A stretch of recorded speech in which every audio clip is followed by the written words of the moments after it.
membre du Beauvau de la sécurité, donc vous avez déjà commencé un peu à débattre de ces sujets. Est-ce que justement le gouvernement il est à la hauteur sur cette question avec ce Beauvau et avec sa présence aujourd'hui?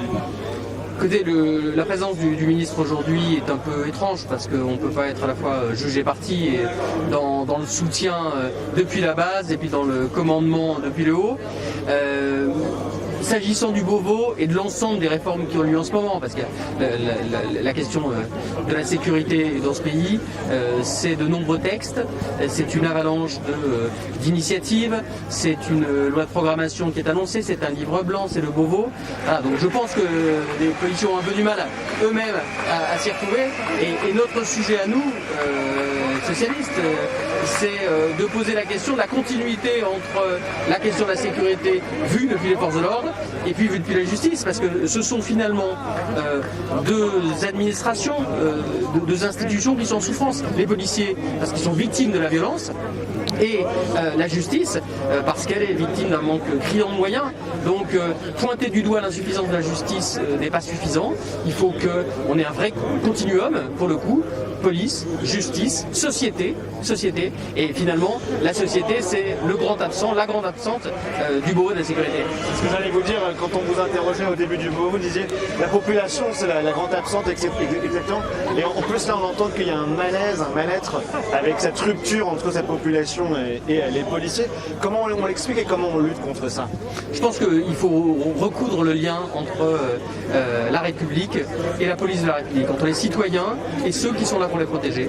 Et ce sont sans doute des valeurs d'éducation, de prévention, de retour vers un civisme, vers une citoyenneté plus naturelle qu'il faut rétablir. Donc ça ne passera pas seulement par des moyens en direction des seuls policiers. C'est un chantier beaucoup plus global. Et ce qu'on peut reprocher au Beauvau, c'est que c'est un peu en entre-soi et qu'il y a une dimension ressources humaines, c'est-à-dire que c'est le patron, le premier flic de France, qui s'adresse à ses troupes. C'est pas suffisant. Donc il faut vraiment voir plus large. Le syndicat Alliance appelle à des mesures très fortes avec des peines planchées, des peines minimales.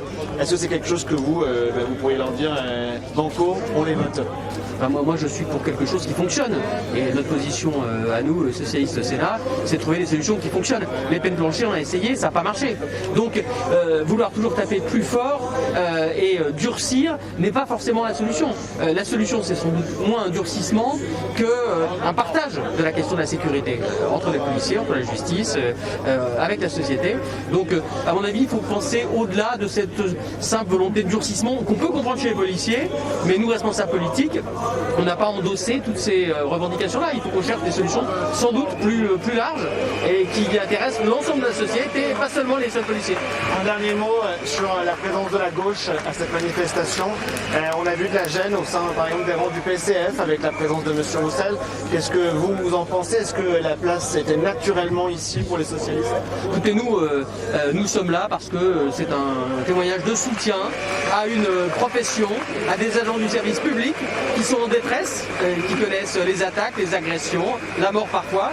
Donc c'est un témoignage de soutien qui ne vaut pas adhésion à toutes les revendications.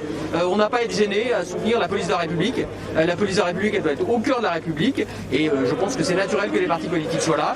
Après, ce sont leurs revendications. Nous, on doit avoir nos propres positions politiques et c'est ce qu'on va élaborer dans les mois qui viennent.